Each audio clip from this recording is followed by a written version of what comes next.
Genderang kampanye Pilpres telah bergaung ketika paslon mulai bergerak ke penjuru Nusantara untuk mengenal visi dan juga misinya jika terpilih menjadi presiden dan wakil presiden nanti. Strategi kampanye serta pemenangan telah disiapkan oleh masing-masing tim dengan taktik serta gimmick untuk bisa meraih simpati publik di awal masa kampanye ini.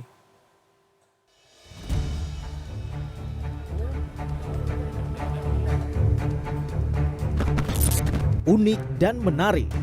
Dua kata itu menjadi kunci dalam mengenalkan dan menyampaikan gagasan para kandidat yang kini berkompetisi untuk meraih simpati di Pilpres 2024. Salah satunya, pasangan calon nomor urut 3 Ganjar Pranowo dan Mahfud MD yang memulai kampanyenya dari ujung barat dan ujung timur Indonesia. Tim pemenangan nasional mempunyai strategi tersendiri dalam memenangkan pasangan Ganjar Mahfud. Anggota Dewan Penasehat TPN Yeni Wahid mengungkapkan alasan Ganjar dan Mahfud mengawali agenda kampanye dari titik terujung negara kepulauan Indonesia, yakni di Sabang Aceh dan Merauke, Papua.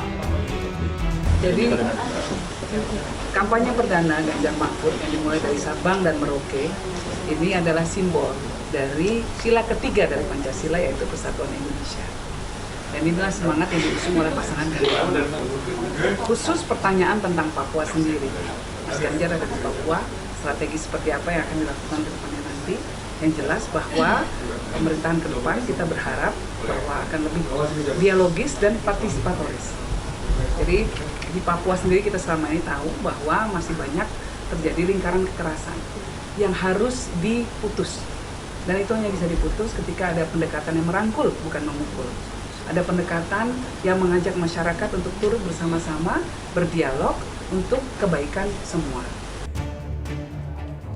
Sementara paslon nomor urut 2, Prabowo Gibran, memilih tidak langsung turun ke lapangan di awal masa kampanye.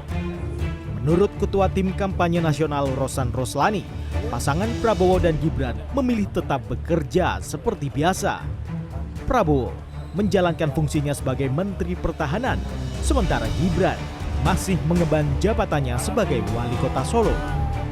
Namun kampanye tentang program makan siang dan susu gratis tetap dijalankan oleh tim kampanye di 9 titik atau kota di Indonesia. Kan setiap pasangan tentunya mempunyai strategi yang berbeda. Ada yang langsung tampil dari pertama, tapi justru kami menampilkan program ini, program makan siang dan susu gratis ini, dan sudah berjalan hari ini untuk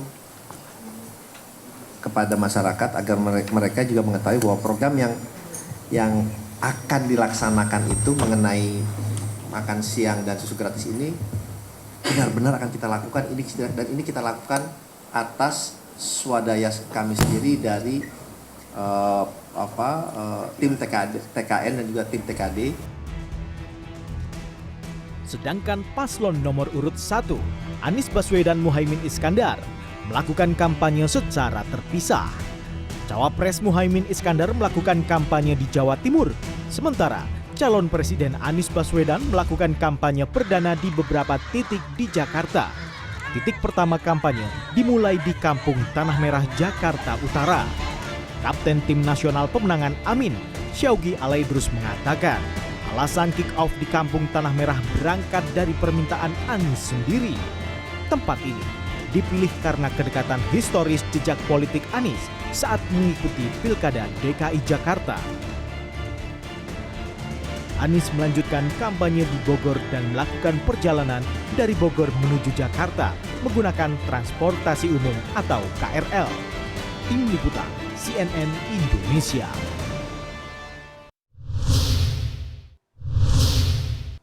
Dan kami akan mencoba melihatnya lebih dalam, lebih menganalisa lagi bagaimana kemudian strategi yang digunakan oleh para paslon, baik capres dan juga cawapres, dalam bisa meraih suara publik. Apakah kemudian ini linear dengan yang disampaikan dalam visi misi, ataukah kemudian berbeda pada persona yang ditampilkan saat proses kampanye dimulai? Dan sudah bersama kami, founder Semai Research yang juga pakar political branding, Silih Agung Waseso. Selamat malam Mas Silih, apa kabar? Malam. Alhamdulillah. Alhamdulillah sehat selalu. Dan selain Mas Silih, ini ada salah satu narasumber lagi tapi bergabung melalui sambungan online yaitu Direktur Eksekutif Indo Strategik Ahmad Khairul Umam. Selamat malam Mas Umam. Selamat malam Mas Bram, selamat malam Pak Silih. Halo Mas. Dalam kabar baik semua begitu ya, Mas Umam dan Mas Silih. Saya ke Mas Silih terlebih dahulu. Ini menarik untuk dicermati. Kalau kita lihat 6 orang, ini kemudian menggunakan metode yang berbeda, lokasi berbeda. Jakarta, Jawa Timur, kemudian yang 2 tetap pada posnya masing-masing, nomor 3 mulai dari Sabang dan Merauke. Apa yang ingin ditampilkan? Apakah ini klaim bahwa ini masing-masing kantong suaranya begitu atau seperti apa Anda melihat? Iya, sebetulnya sih lebih banyak pada jejak ideologis kali ya masing-masing ya. Kayak Anies kan sebetulnya kenapa menggunakan tanah merah? Saya ngelihatnya itu kan tempat di mana pertama kali dia memenuhi janji-janji Jokowi itu. Itu kan jadi sejarah yang ideologis banget tanah merah. Klaim keberhasilankah misalkan? Iya, kemudian menjadi klaim keberhasilan karena dia menuntaskan janji Jokowi yang belum tuntas di tanah merah. Kan itu kelihatan. Kalau dan pasti posisinya adalah Anies sebagai challengers nih, sebagai penantangnya Jokowi, bukan sebagai penerus Jokowi. Makanya kemudian dia menjadikan tanah merah sebagai titik tolak kampanyenya. Oke. Itu. Sedangkan Mohaimin Iskandar mulai dari Jombang, terus kemudian Mojokerto bertemu dengan santri dan warga Nahdien di Jawa Timur. Apa yang bisa kita baca itu, Mas Silih? Sebetulnya hampir sama. Dua-duanya histori ya. Dua-duanya punya sejarah. Cuman Anies adalah sejarah ideologis. Pada saat dia menuntaskan janjinya Jokowi, dia menunjukkan sebagai challenger. Yang kedua, Jombang adalah kota kelahiran para kiai-kiai NU. Kita tahu semua lah, Jombang tempat makamnya para pendiri-pendiri NU. Nah, Caimin ingin menegaskan sebetulnya bahwa saya ini NU asli dari Jombang gitu. Ya, mungkin menepis keraguan para Nahdliyin untuk tidak memilih dia lah. Oke, menegaskan bahwa ya NU kuncinya masih di dia, begitu kurang lebih begitu ya. Betul. Oke, saya ingin ke nomor 3 dulu karena kalau nomor 2 kita bahas pada sesi berikutnya. Tapi kalau kemudian Ganjar dan Mahfud mulainya dari ujung, dari Merauke dan dari Sabang. Ini kan berbeda. Kalau kemudian Anda katakan tadi penegasan di masing-masing keberhasilan atau klaim begitu ya untuk pasangan 1, pasangan 3 kenapa harus ujung ke ujung begitu? Ya, ini yang menarik nih. Kan kalau tadi kan bicara konsistensi ya. Sebetulnya kalau kita lihat dari awal Ganjar kan konsisten untuk menjadi challengernya Jokowi. Dia punya salam Hunger Game gitu kan, itu dia sebagai penentang gitu. Tapi kali ini agak berbeda, dia memposisikan dirinya sebagai ya presiden Indonesia. Yang satu dari Papua, yang satu dari Aceh kampanyenya. Pasti artinya saya pengen merangkul nih semua orang di Indonesia. Makanya dia menggunakan pendekatan itu. Tinggal nanti larinya kemana kan? Ujungnya ketemu di mana nih? Ujungnya ketemu di mana? Ya kalau ngelihat dari pertemuan itu ujungnya pasti di Jawa Tengah. Tapi artinya maksud Anda itu sebagai positioning penengah, tidak sebagai penantang dan penerus begitu? Itu dia. Jadi agak nggak konsisten. Sebetulnya kan kalau dia sebagai penantang Jokowi gitu ya, apalagi sudah melihat Jokowi sebagai orde baru kekinian gitu, harusnya itu ditegaskan lagi tuh di awal mula kampanye. Cuman posisi itu kali ini diambil oleh Anies. Jadi itu jalan tengah begitu ya yang diambil ya. Saya ke Mas Umam terlebih dahulu. Ini menarik. Masing-masing punya posnya seakan-akan, punya daerahnya begitu Mas Umam. Apa Anda melihat seperti apa? Seberapa efektif kemudian kalau tadi Mas Silih mengartikan bahwa ini menjadi klaim, menjadi persona yang ditunjukkan untuk bisa meraih simpati di masing-masing daerah tadi, Mas Umam? Iya, Mas Bram, saya mencoba untuk mencermati dari aspek efektivitas. Karena ada 2 layer yang sepertinya akan dijalankan. Yang pertama tentu basis kampanye yang menggunakan capres dan juga cawapres sebagai ujung tombak dari komunikasi politik dalam proses kampanye ini. Tetapi di saat yang sama tentu adalah tim sukses. Nah, pembelahan ini tampaknya sengaja dilakukan, terutama dari capres-cawapres yang per hari ini masih menduduki posisi sebagai pemimpin eksekutif. Nah, baik itu menteri maupun wali kota. Karena kalau misalnya kita merujuk pada peraturan pemerintah nomor 53 tahun 2023 yang baru diteken oleh Presiden beberapa waktu lalu, kalau misal mereka masih berada di posisi jabatan eksekutif, baik itu menteri maupun wali kota seperti Pak Prabowo, kemudian Pak Mahfud, kemudian termasuk Gibran, maka kemudian konsekuensinya dia hanya bisa melakukan kampanye pada masa-masa libur, yaitu Sabtu Minggu, dan hanya boleh mengajukan tambahan 1 hari di masa kerja, let's say hari Sabtu, Minggu, dan Senin. Selebihnya maka kemudian proses kampanye itu dijalankan oleh mesin politiknya, oleh tim suksesnya. Nah, di level ini tampaknya menjadi sebuah pertanyaan, terutama terkait dengan efektivitas waktu kampanye.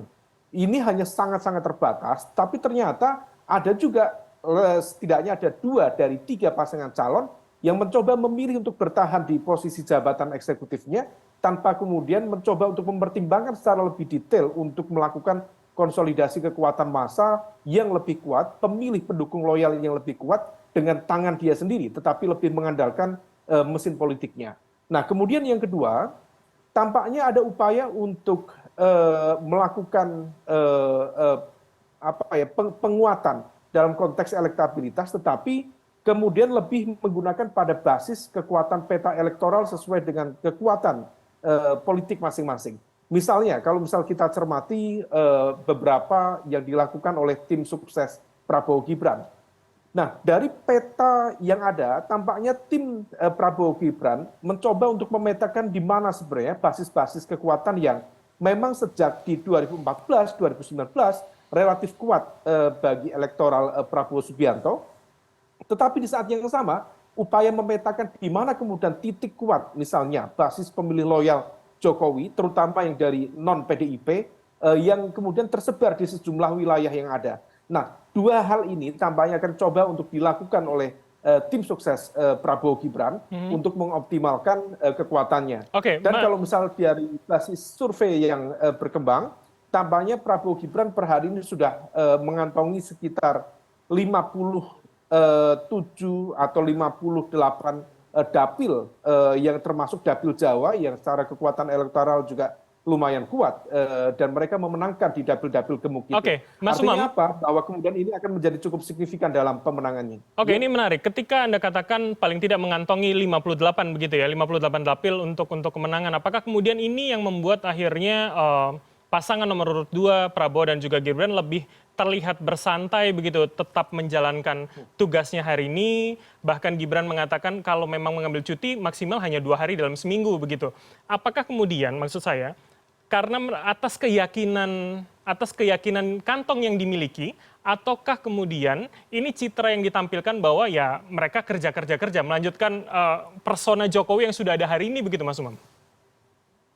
Ya, tampaknya 2 hal itu digunakan semua, karena pada satu sisi seolah kemudian ingin menunjukkan kepada publik bahwa mereka juga fokus pada konteks kinerja, apa yang menjadi tanggung jawabnya saat ini, baik pada level pemerintahan eksekutif di tingkat menteri, ataupun dalam konteks pemerintahan daerah, yaitu di wali kota. Tetapi pada saat yang sama, mereka juga tampaknya mencoba untuk meletakkan basis kepercayaan diri itu di dalam konteks pemenangannya. Nah, ini yang kemudian menjadi warning, harus hati-hati. Di satu sisi, kepercayaan diri tentu didasarkan pada kalkulasi kekuatan suara yang matang di lapangan. Tetapi, kalau misal kepercayaan diri ini kemudian tidak diantisipasi dan juga tidak dimitigasi, maka jangan kaget kalau misal kemudian ada paslon capres-capres yang lainnya yang barangkali mengoptimalkan basis kekuatan waktu yang dia miliki. Setiap hari dia turun di lapangan, menyapa rakyat, meyakinkan rakyat, maka kemudian ada potensi untuk melakukan bypass dalam konteks elektoral. Menarik. Hal Mas, ini potensinya harus menjadi warning bagi semuanya. Sorry saya potong. Potensinya di mana akhirnya? Ketika buying pass ini, seberapa potensi ini atau seberapa kira-kira bisa terjadi potensinya seperti apa? Apakah kemudian 2 paslon yang hari ini bergerilya, bersafari politik, ini kemudian berpotensi mengambil, atau memang kondisi hari ini akan susah dirubah begitu? Ya, memang dalam konteks pemenangan, infrastruktur pemenangan capres-cawapres per hari ini memang tidak menjadi faktor tunggal. Artinya ada juga kekuatan-kekuatan politik di level akar rumput, termasuk dalam konteks instrumen kekuasaan yang barangkali tidak mudah untuk dibuktikan, tetapi begitu mudah untuk dirasakan, juga menjadi faktor penentu di dalam konteks pemenangan di Pilpres mendatang. Maka dalam konteks ini kita juga patut bertanya, mengapa sebegitu percaya diri misalnya Pak Prabowo, Mas Gibran memberikan ruang yang begitu terbuka kepada tim suksesnya untuk menjadi yang terdepan dalam konteks kampanye, sementara mereka hanya mengoptimalkan waktu pada hari-hari kerja, hari-hari libur dan hari-hari non kerja itu kemudian banyak di bypass. Nah, situasi ini yang tampaknya menjadi sebuah pertanyaan. Tetapi kalau misal concernnya seberapa memungkinkan terjadi bypass dalam konteks melampaui itu, rasanya memang agak solid basis kekuatan Prabowo Gibran per hari ini. Tetapi kalau misalnya nanti kita terjadi perubahan isu, mungkin barangkali ada statement-statement yang memantik sejumlah kontroversi atau slip of mind atau slip of tongue dalam konteks ini, barangkali kemudian bisa menjadi bisa menjadi munisi bagi elemen capres-capres yang lain untuk mendegradasi, untuk men-challenge dan sebagainya. Oke, maintenance isu juga penting begitu ya, respon terhadap sebuah isu yang dikeluarkan oleh masing-masing paslon atau timnya. Ini menarik, saya tanyakan ke Mas Silih kalau begitu. Jadi artinya dengan tidak kemana-mana, tetap kerja, tetap seakan mengutamakan tugas utama, apakah itu menjadi hanya jualan atau kemudian soal keyakinan? Tapi jangan dijawab langsung Mas Silih, karena kami akan jeda sejenak. Kami akan melanjutkan dialognya nanti pasca jeda. Tetaplah bersama kami di Pilihan Indonesia.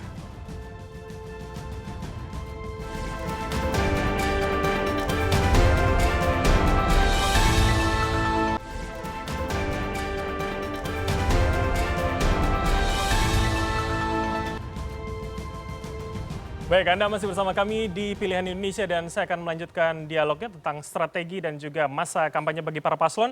Saya masih bersama dengan Mas Silih dan juga Mas Umam yang tersambung melalui sambungan online. Saya ke Mas Silih. Tadi pertanyaannya adalah, jadi ketika di posnya masing-masing tidak mengajukan cuti pada hari pertama dan kedua, apakah ini memang yang citra atau persona soal kerja tadi, atau memang soal keyakinan yang disampaikan Mas Umam sebelum jeda tadi, seperti apa? Kalau yang tersurat kan memang diceritakan, udahlah saya pengen kerja daripada kampanye gitu.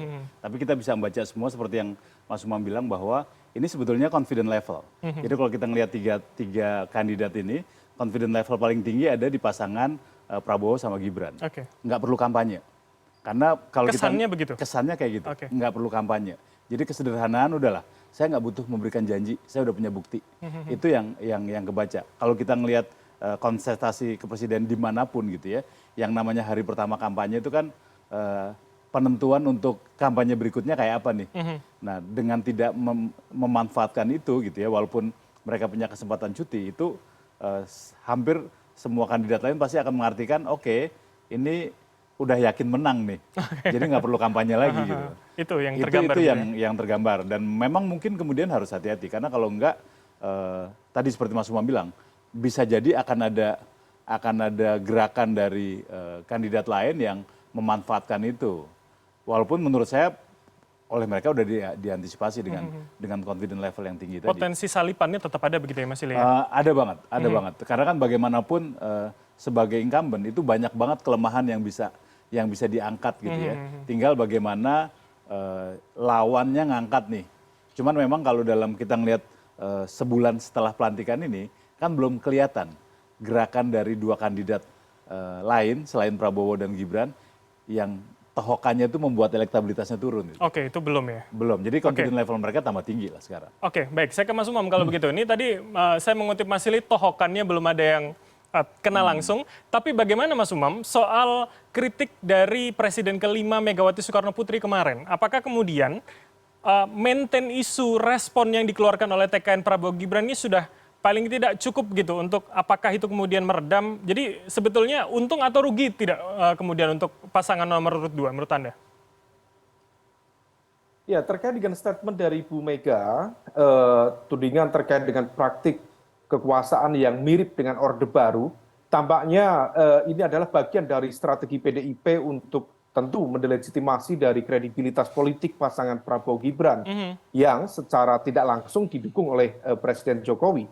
Tetapi di saat yang sama ada satu situasi di mana kemudian teman-teman PDIP juga harus mengantisipasi bahwa melakukan kritik secara terbuka dan begitu vulgar terhadap pemerintahan Jokowi yang selama 9 tahun kemarin didukung penuh oleh PDIP, itu sama halnya dengan menembak kaki sendiri. Tentu akan pincang di sana. Kenapa? Karena ketika kemudian tudingan-tudingan itu disampaikan, maka kemudian akan terjadi persepsi yang berbalik. Karena bagaimanapun juga PDIP adalah the guardian of the Jokowi's administration selama 9 tahun ini. Nah, oleh karena itu ketika kemudian kritik-kritik itu disampaikan, maka akan memberikan impact terutama pada basis pemilih loyal PDIP yang ternyata memiliki simpati yang cukup kuat Oke. terhadap Jokowi. Mas Umam. Dan hal itu dikonfirmasi oleh hasil temuan kita di basis data survei ketika kemudian capres-cawapres Prabowo Gibran mendapatkan serangan lebih intens dari tim, terutama dari tim Ganjar Mahfud, justru bukan mendapatkan simpati yang ada, basis pemilih loyal Ganjar Mahfud justru melakukan migrasi terhadap pasangan Prabowo Gibran. Oke, Nah, Mas- hal ini Mas Umam. yang tampaknya harus dihitung ulang oleh PDIP. Oke, ini menarik kemudian. Kalau kita bicara positioning begitu paling tidak, tadi di awal saya dengan Mas Ile membahas soal positioning hari ini paling tidak ada penerus yaitu Prabowo Subianto, penantang yang ekstrim begitu ya, ini Anies Baswedan. Kemudian ada yang memposisikan di tengah Ganjar Pranowo. Jadi artinya menurut Anda, dalam pemetaan politik begitu Mas Umam, apakah positioning ketiga ini sudah tepat? Ataukah kemudian perlu ditajamkan lagi begitu artinya? Apakah dengan tipikal pemilih kita yang ya tentu Indonesia sopan santun, tidak ingin terlihat vulgar begitu, itu cocok kah atau seperti apa Anda melihatnya? Singkat saja Mas. Ya, memang dalam konteks ini bagaimanapun juga yang terpenting dalam proses kampanye adalah menunjukkan basis perbedaan. Jadi sisi beda, distinctive view, bagaimana kemudian positioning dia dengan lawan atau rival politiknya. Apa yang dilakukan oleh PDIP adalah bagian dari upaya untuk menunjukkan distinctive perspektifnya itu. Tetapi problemnya adalah terjadinya perbedaan cara pandang termasuk positioning politik antara PDIP dengan pemerintahan Jokowi itu baru terjadi praktis satu bulan yang lalu. Nah, situasi ini yang tampaknya membuat kegusaran pada level basis pemilih loyal, termasuk juga pada mesin politik PDIP sendiri di sejumlah daerah. Nah, hal ini yang tampaknya kemudian menciptakan semacam kegamangan. Apakah misalnya Ganjar Mahfud ingin menunjukkan sebagai representasi dari kelompok kekuatan pro keberlanjutan, ataukah sebenarnya ingin meniru-niru atau dalam tanda kutip memfotokopi apa yang disampaikan oleh gagasan dari kelompok pro perubahan. Nah, di sisi kegamangan ini yang tampaknya dihadapi betul oleh kubu Ganjar Mahfud, tetapi bagaimanapun juga masa 3 bulan ke depan masih memungkinkan untuk dilakukan penegasan kembali positioning itu, terutama ketika nanti Mas Bram memasuki masa debat capres-cawapres, disitulah kemudian bisa terlihat secara lebih clear, dan termasuk penguasaan mereka terhadap materi, termasuk isu-isu kebijakan publik dalam konteks pemerintahan mendatang. Oke, Mas Umam, harapannya tidak ada slip of tongue begitu ya, seperti yang Anda sampaikan di segmen sebelumnya tadi. Terima kasih atas waktu Slip dan... of tongue tidak apa-apa. Tapi? Yang penting tidak slip of mind. Oke, baik, itu yang terpenting. Saya akan catat dan garis bawahi, slip of mind. Terima kasih Mas Umam atas insight dan juga penjelasan Anda terkait dengan dinamika politik serta dampaknya tentu. Bagaimana strategi politik untuk meraih suara masyarakat. Terima kasih Mas Khairul Umam, Direktur Eksekutif Indo Strategik telah bergabung sama kami.